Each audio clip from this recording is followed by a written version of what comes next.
سلامن ጥዕናን ንኩልኩም ተኸታተልተይ ይኹን እንዳበልኩ ናብ ናይ ልምዓንቲ መደበይ ከኣትው ኣብ ናይ ልምዓንቲ መደበይ ከምቲ ልሙድ ንዓኹም የምህር እዩ ኢለ ዝሓሰብክዎ መደብ ሒዘልኩም መፅእ ኣለኹ ናይ ልምዓንቲ መደበይ ዘልዕሎ ኣብ ኣብዝሓ ደቂ ተባዕትዮ ከጋጥም ዝኽእል ቀልጢፍካ ናይ ምፍሳስ ወይ ከዓ ቀልጢፍካ ናይ ምውዳእ ፀገም ንምፍታሕ ዝሕግዘኩም ሓሳብ ሒዘልኩም መፅእ ዘለኹ ኣብ እዋን ጾታዊ ርክብ ኢቭን ጾታዊ ርክብ ከይጀመርኩም ቀልጢፍኩም ናብ ዕግበት ትበጽሑ ደቂ ተባዕትዮ ኣለኹም ኢኹም ኣብ ከምዚ ዓይነት ፀገም ዘለኹምን በዓል ገዛኺ ወይ ከዓ ኣፍቃሪኺ ኣብ ከምዚ ዓይነት ፀገም እንተሃልዩውን ከመይ በቐሊሉ ካብዚ ፀገም ከተውፃኣ ከም ትኽእላ ከምህረክን ስለ ዝኽእል እስካብ ናይ መደበይ ፍጻመ ሓቢርኩምኒ ጽንሑ ነዚ ቻነል ሓድሽ ዝኾንኩም ሰብስክራይብ ብምግባርን ነታ ናይ ደውል ምልክት ብምንካዕን ከተተባብዑናን ዝተፈላለዩ ጾታዊ ርክብ ናይ ጥዕና ከምኡውን ናይ ሓዳርን ናይ ፍቕርን ህይወት ኢንፎርሜሽን ትረኽብሉ ቻነል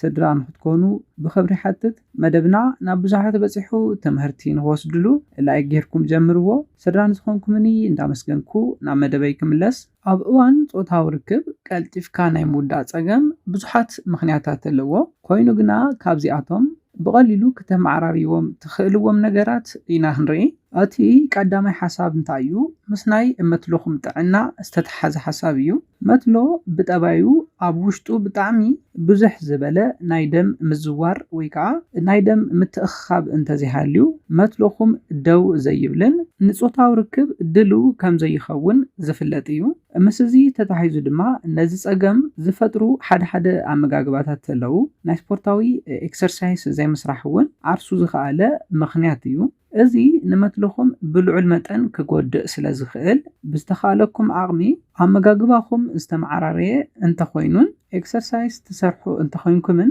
ናይ ደም ምዝዋር ዝተመዓራረየ ክትገብሩ ትኽእሉ ኢኹም ቪጂቴብል ኣብዚሕኩም ትበልዑ እንተኾይንኩም ብመዓልቲ እስካብ 30 ደቂቕ ወክ ትገብሩ እንተኾይንኩምን በብመዓልቲ ኤክሰርሳይዝ ትሰርሑ እንተኾይንኩምን ቀልጢፍካ ናይ ምውዳእ ፀገም ጥራሕ ዘይኮነስ መትሎ ደው ናይ ምባል ፀገም እውን ብሓደ ግዜ ከተማሕሽዎ ትኽእሉ ኢኹም ስለዝኾነ ነዘን ነገራት ከመገደስቲ ሓሳብ ሒዝኩም ኩሉ ሻዕ ዝተመዓራረየ ኣመጋግባ ንኽህልወኩም ብምግባርን ስፖርታዊ ምንቅስቃሳት ብምስራሕን ምስ ናይ ጾታዊ ርክብ ዝተተሓዙ ኩሎም ዓይነት ፀገማት ብቐሊሉ ክትፈትሑ ትኽእሉ ኢኹም ኣብ መበል ካልኣይ ንሪኦ ሓሳብ ድማ ሜንታል ሄልዝ እዩ ኣብ ሓንጎልና ንስእሎ ነገር እዩ ቅድሚ ናብ ጾታዊ ርክብ ምእታውኩም ቀልጢፈ ክውድእ እየ ኢልኩም ትሓስቡን ትጭነቁን እንተኾይንኩም ኣብ እዋን ጾታዊ ርክብ ቀልጢፍኩም ንኽትውድኡ ዝገብር እዩ ምስ እዚ ተታሒዙ ድማ ነዚ ፀገም ባዕለይ ክፈትሖ ኣይክእልን ምንም ዓይነት ዓቕሚ የብለይን ኢልኩም ተሓስቡን ትጭነቁን እንተኾይንኩም ድማ እቲ ፀገም እንዳገደደ ብምኻድ ጾታዊ ርክብ ናይ ምግባር ድሌትኩም እውን ሙሉእ ንሙሉእ ክጠፍእ ይኽእል እዩ ስለዝኾነ ምንም ዓይነት ሓሳብን ጭንቀትን ቅድሚ ጾታዊ ርክብ ከተውግዱ ኣለኩም እቲ ሳልሳይ ቀልጢፍኩም ክትውድኡ ዝገብረኩም ኣልኮልን ድረግን ኣብዚሕኩም ምውሳድ እዩ ነዚ ኣብ ትገብሩሉ ግዜ ሓንጎልኩም ካብ ኮንትሮል ወፃኢ ብምግባር ነቲ ጾታዊ ርክብኩም ንኸይተስተማቐርዎ ዝገብረኩም እዩ ከም ዝፍለጥ ናይ ጾታዊ ርክብ ሞስትሊ ዝራኸብ ምስ ሓንጎልና ስለዝኾነ ኣልኮልን ድረግን ኣብዚሕኩም ትወስዱ ደቂ ተባዕትዮ ድማ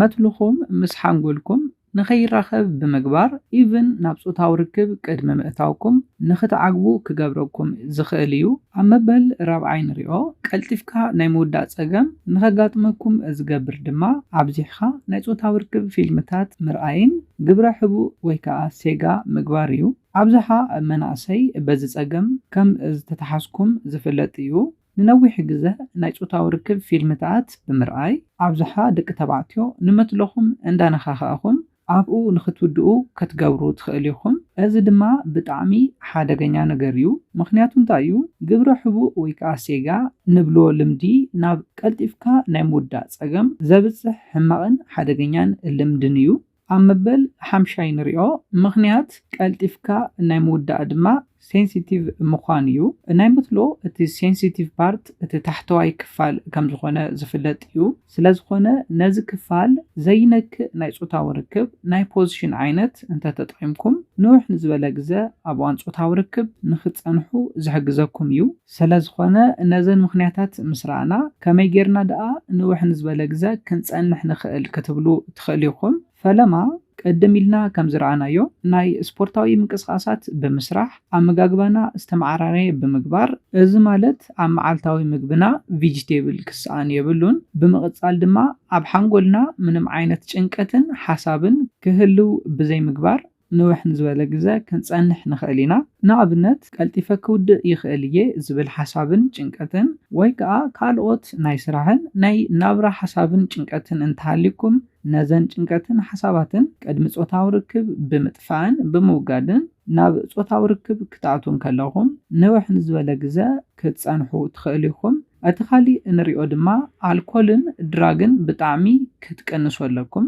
ሓደ ሰባት ኣልኮል ኣብዚሕካ ምውሳድ ንጾታዊ ርክብ ይሕግዝ እዩ ዝብል ዝተጋገየ ኣረኣያ ኣለዎም። ኮይኑ ግና እዚ ዝተጋገየ ኣረኣያ እዩ። ምክንያቱ እንታይ እዩ? ሓንጎልኩምን መትለኹምን ተረዳዲኦም ስርሖም ንኸይሰርሑ ስለ ዝገብሮም እዩ። ነዚ ነገር እዚ እንተዘይትገብሩ ይምረፅ። እቲ ካሊእ እንሪኦ ድማ ናይ ጾታዊ ርክብ ፊልምታት ኣብዚሕካ ምርኣይ እዩ። እዚ ብጣዕሚ ሓደገኛ ነገር እዩ።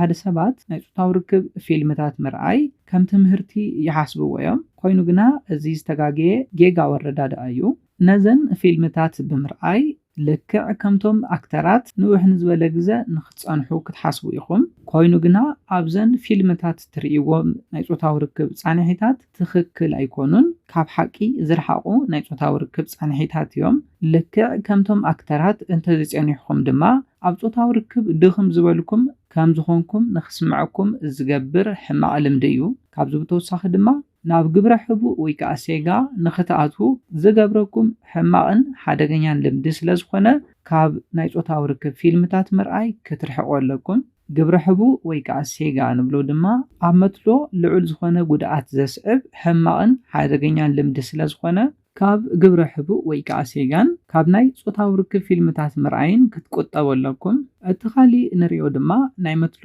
ሴንሲቲቪቲ እዩ። ንናይ መትሎ ሴንሲቲቭ ፓርት ማለት እውን እቲ ታሕተዋይ ክፋል ማለት እዩ ዘይነክእ ናይ ጾታዊ ርክብ ናይ ፖዚሽን ዓይነት ተጠቒምኩም ንውሕ ንዝበለ ግዜ ክትጸንሑ ትኽእሉ ኢኹም። ንኣብነት እታ ጓል ኣንስተይቲ ጎንበስ ኢላ ተንበርኪኻ ንእዳዋ ናብ ቅድሚት ሰዲዳ ብምጉዝጓዝ ዝግበር ናይ ጾታዊ ርክብ ዓይነት እዩ። ወይ ከዓ ዶጊ ስታይል ንብሎ ናይ ጾታዊ ርክብ ናይ ፖዚሽን ዓይነት እዩ። ነዚ እንተተጠቒምኩም ነቲ ታሕተዋይ ክፋል መትለኹም ኣብዚሑ ስለ ዘይነኽኦ ንውሕ ንዝበለ ግዜ ክትጸንሑ ትኽእሉ ኢኹም። ስለዝኾነ ነዘን ዝሓበርኩልኩም ነገራት ተጠቒምኩም ኣብ እዋን ጾታዊ ርክብ ንውሕ ንዝበለ ግዜ ክትጸንሑ ትኽእሉ ኢኹም። ነዚ ኢለ ናይ ልማዓንቲ መደበይ በዚ ክዛዝም ካብ ናይ ልማዓንቲ መደበይ ዝኾነ ሓድሽ ነገር ከም ዝሓስኩም ተስፋ ይገብር። ነዚ ቻነል ሓደሽቲ ዝኾንኩም ሰብስክራይብ ብምግባርን ነታ ናይ ደውል ምልክት ብምንካዕን ዝተፈላለዩ ናይ ጾታዊ ርክብ ናይ ጥዕና ከምኡውን ናይ ሓዳርን ናይ ፍቕርን ህይወት ኢንፎርሜሽን ትረኽበሉ ቻነል ስድራ ንኽትኮኑ ብኽብሪ ሓትት። መደብና ናብ ብዙሓት በፂሑ ትምህርቲ ንኽወስድሉ ላይክ ሼር ምግባርኩም ይትረስዑ። ሓሳብ ርእቶኹም ብኮሜንት ተብፅሑና። ብኻሊእ መደብ ብኻሊእ ሓሳብ እስካብ ንራኸብ ሰላምን ጥዕና ንኹላትና ይቀኒየለይ።